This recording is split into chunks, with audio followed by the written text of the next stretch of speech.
So you so you're going to be asked to accept the recording, everybody. So you'll have to just click on that and accept the fact that it's being recorded.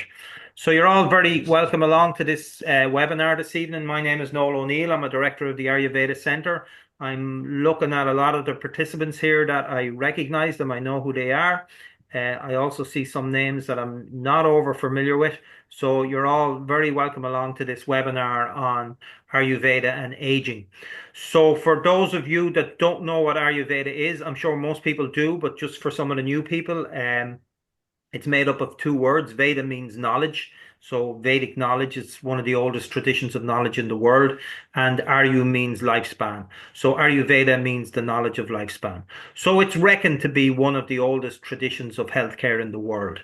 And basically, it sees health in terms of balance, and it sees ill health in terms of imbalance. So it's essentially contained in the word disease. If someone has a disease, it's a dis-ease. The system is no longer at ease with itself. So Ayurveda is all about bringing balance back into your life through diet, through lifestyle, through many different modalities that we can use to bring balance back into our life. It sees the advent of disease that comes about through doing wrong lifestyle, wrong action, wrong food, and then eventually over time the stresses build up in the system, and then they manifest themselves in some condition, be it arthritis or be it a panic attack or be it whatever it happens to be, an ulcer or whatever. But these are manifestations of imbalances that have occurred on the nervous system. The really, really great thing about Ayurveda, which makes it very unique, is that it sees everybody as unique. It recognizes that no two individual people are the same,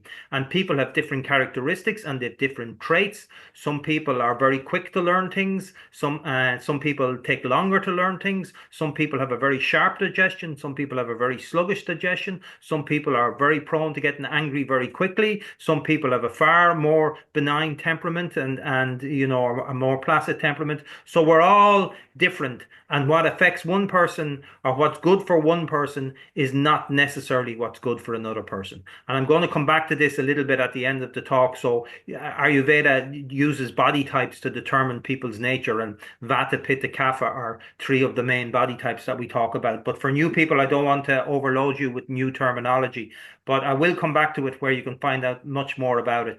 So Ayurveda is all about maintaining balance in life. And as we get older in life, when we go, up over 50s and into our 60s, a lot of diseases can begin to present themselves. And they, in many ways, are a result of the actions that we've done earlier on in life. So what we're going to do tonight is we're going to do a presentation about tips, things that you can do to help you age gracefully.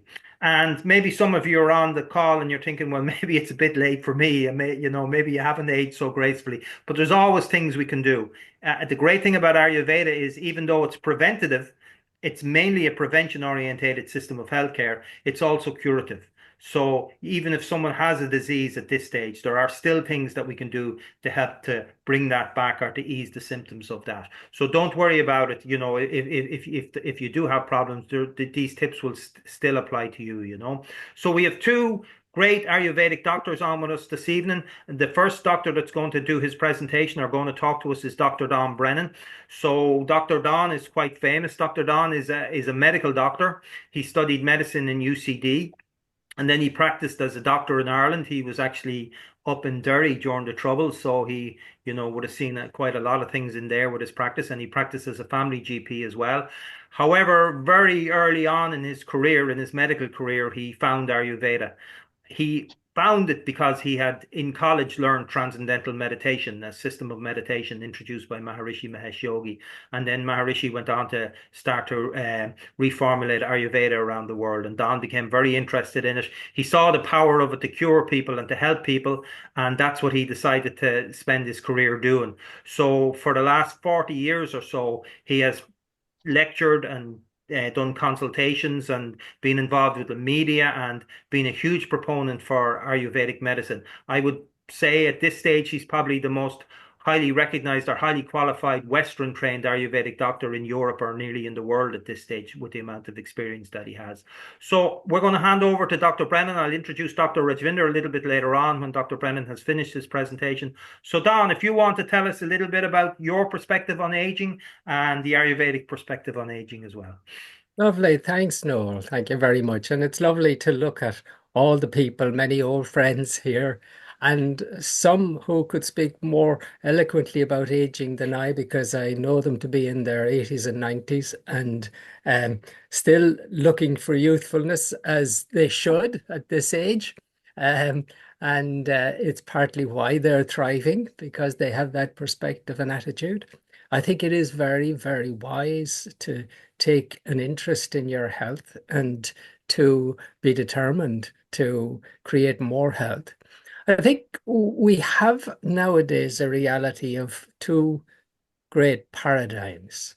There are two amazing paradigms that exist in the world today.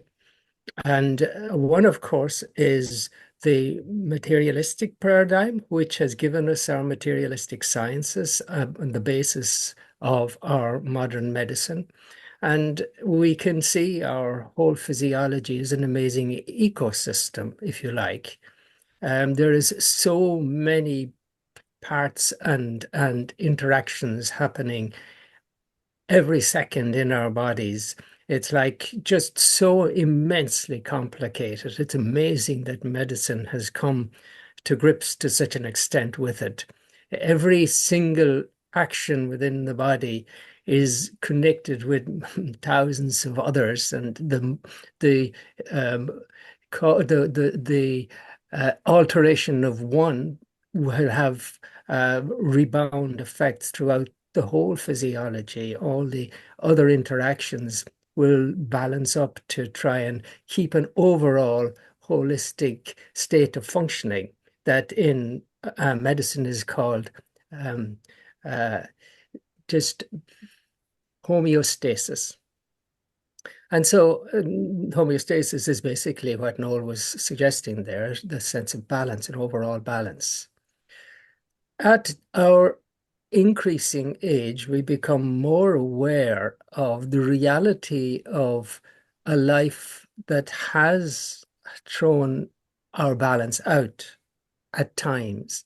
And although we may have compensated, we know that as time goes by, we could be increasingly vulnerable. Therefore, we always look for medical diagnosis if we have a question or a doubt, because medicine is absolutely brilliant in terms of diagnosis now with the incredible scans and chemical tests and the whole works. Wonderful in that the more you know, the better you can take control and the more you can decide what's right for you. And of course, my bias would be that, you get your diagnosis and then see if there's a better way of generating a balance and homeostasis and coming back to health without having to take medicines because they're so powerful. But if you do conclude on your doctor's advice that the medicines are absolutely essential, we don't not take them. We do what's best. But the reality is that the other paradigm is emerging more and more powerfully. And that other paradigm is not actually that we are made of material bits which interact to cause our thoughts and our emotions. And even our consciousness is an epiphenomenon or an outcome of all the interactions that are physical ultimately, and that the body causes your consciousness.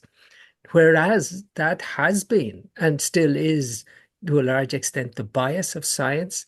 It's amazing how that is altering very rapidly now. And some of the greatest minds in science today are saying it's the other way around, that consciousness is what is the reality, and the physical universe and your physiology is happening within this field. Now, in terms of the science, the field is understood to be the field which is unified at the basis of all material. All material is made up of atoms. All the atoms are made up of subatomic particles, which are made up of bits of energy, which are just fluctuations of one fundamental underlying field.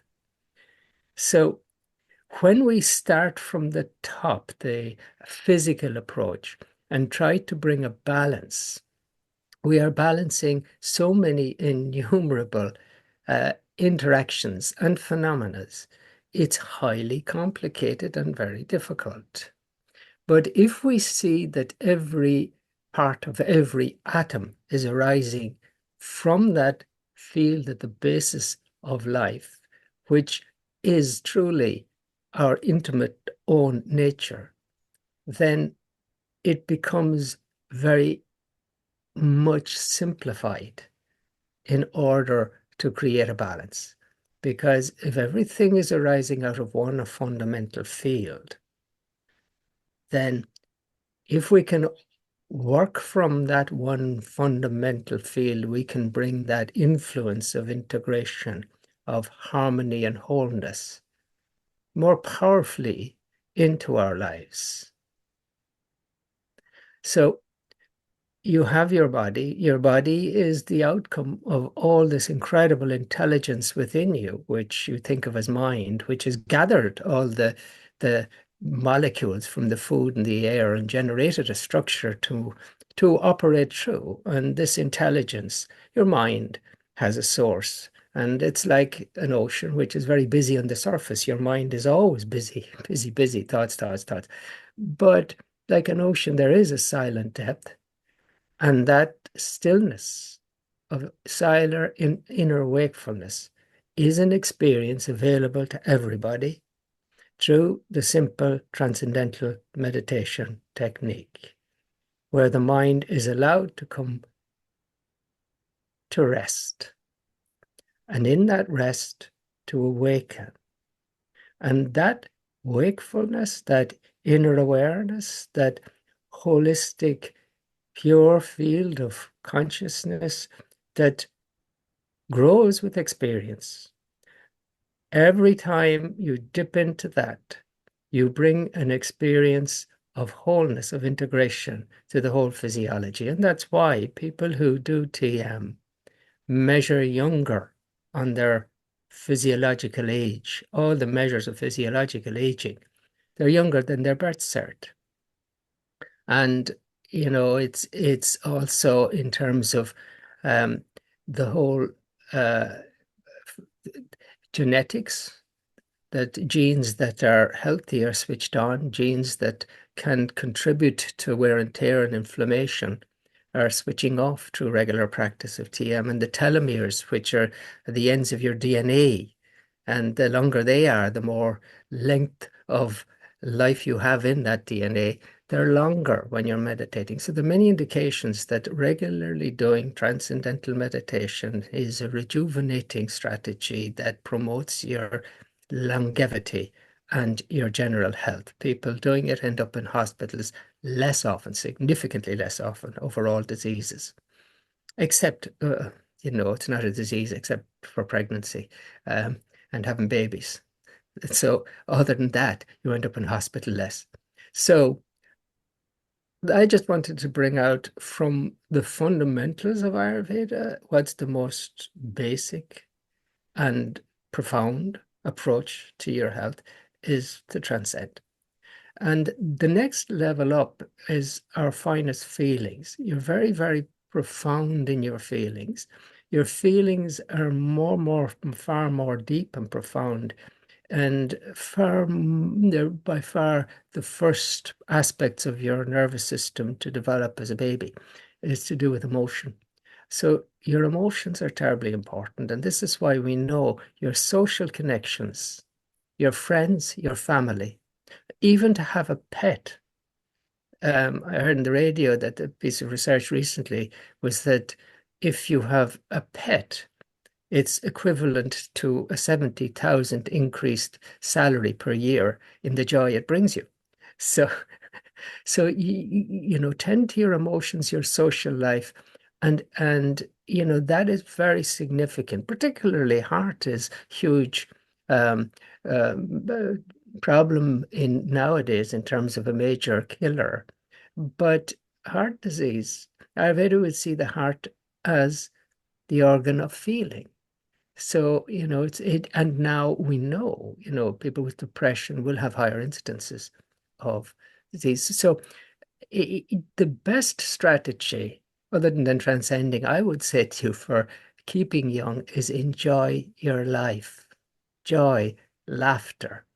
Have good belly laughs with your partner if you have a partner, or if not, find somebody else to enjoy life with. So the next level up from the feeling is our intellect and our thinking. And to have a very positive attitude towards life, to be determined to enjoy it. And that is a reality of aging. People who are aging tend to have a better attitude in terms of getting on with enjoying life, um, and they don't sweat the small stuff so much. Um, so, having that determined attitude, a positive approach to life, um, and to your health particularly, because be aware that you're more inclined to come in touch with medicine perhaps as the years go by, but the paradigm of medicine is frightening because it's looking for disease, and then once it has a disease, it has a protocol of treating that disease, but you're not a disease. And that's not your attitude. So even, if you're attending medical facilities, remember, that the anxiety you feel and the tension that naturally occurs as they put the blood pressure cuff on or whatever, um, it's partly that there's that field of their thinking you're entered into, which is, are we going to find a disease? And I think you have to counter that in your own mind by saying, you're doing this for common sense to have the full awareness of what your health situation is, but your intention is to be healthy. And the health is much more all-encompassing. So then, your speech and action are going to be as a consequence of your thinking. And it's very important from an Ayurveda point of view, the speech and actions that you get up to, because that also is either generating in your whole system of body, mind, consciousness flowing as feelings, as thinking, as a physical form, then, you know, if your speech is appropriate, sweet, uplifting, good. If your actions are integrated, respecting the elder and taking care of your children, and this is very important for your aging, for the degree to which your physiology is retaining its youthfulness or deteriorating.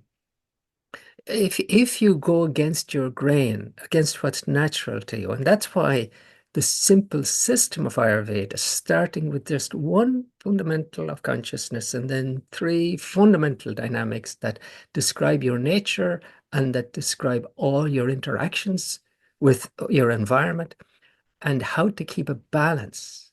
A balance means you're behaving naturally in your natural environment, and as a consequence, you're flowing effortlessly, frictionlessly.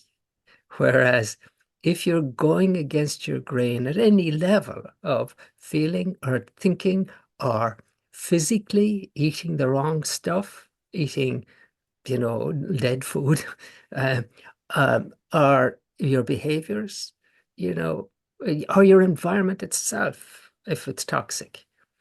So it's very simple though, because if you're balanced, you're happy. And if you're going out of balance, you're suffering. And so it's not that your suffering is necessarily problematic. It may just be an indication of some balance needs to be restored at some level. That's why Ayurveda can be so helpful. That's why an Ayurvedic doctor is trained to tune in to at what level and what need for balance. Um, I think with the evidence mounting, all the strategies that Ayurveda has for millennia been promoting are getting completely um, confirmed by the research now.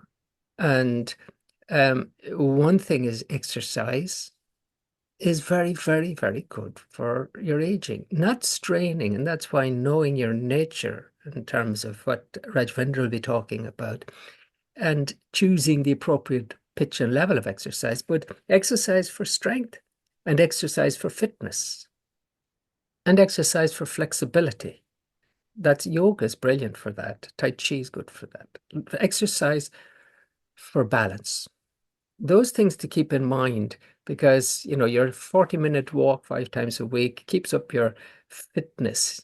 But it would be good if you had episode once, twice for strength, some, you know, 40 minutes of a strength building exercise, maybe twice, 3 times a week would be brilliant if you could do it. And but even simple exercises on Google for balance to be done fairly frequently, because a lot of elders fall, and 40% who have broken a hip will have died within the year. So the balance becomes more important, and it's only that we're not actually demanding of our physiology that it does retain its skills of balancing by you by challenging with a bit of exercise. Um, Rajvinder is so good on the food and the herbs and all of that, and she'll probably talk about. But I would just say, remember that you are constantly in transformation. And so everything is feeding you, your own feelings, your own thoughts, the news, the environment, every sensation. It's like all food.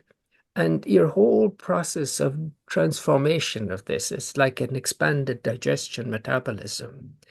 And so you're then the outcome of all of that. So if your digestion and metabolism is well-minded, obviously you're creating a rejuvenating influence in your physiology. So digestion is terribly important, exercise terribly important.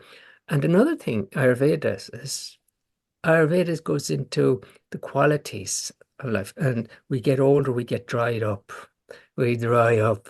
So we become prunes as opposed to the plum. And so oiling, oiling is a great strategy, particularly oil massage is a very rejuvenating factor. But I wanted to give you the overview that you're the one responsible for your health. Be very positive and very proactive. And the ultimate is that you're looking to enjoy life more. And that's that's giving you not just the quality, it's giving you a prolonged life. And you can know for yourself at which level you need to be working, whether it's to develop your social life or whether it's an interest that takes you out, or whether your diet could improve or your routine that maybe Raj might mention. Um, so you just listen and intuit for yourself and pick out from what we're saying 2 or 3 things that you focus on because, you know, it's all a process of evolution.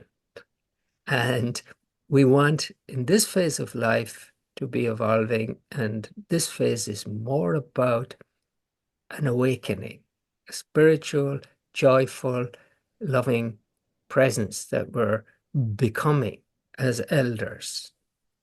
And that's our role for our society. And that role is badly, badly required. So you have a huge purpose in your life to counteract some of the lunacy we are becoming exposed to. Your creating your health contributes to the health of the whole. Over to Noel. Okay, Don, that's great. Thanks very much.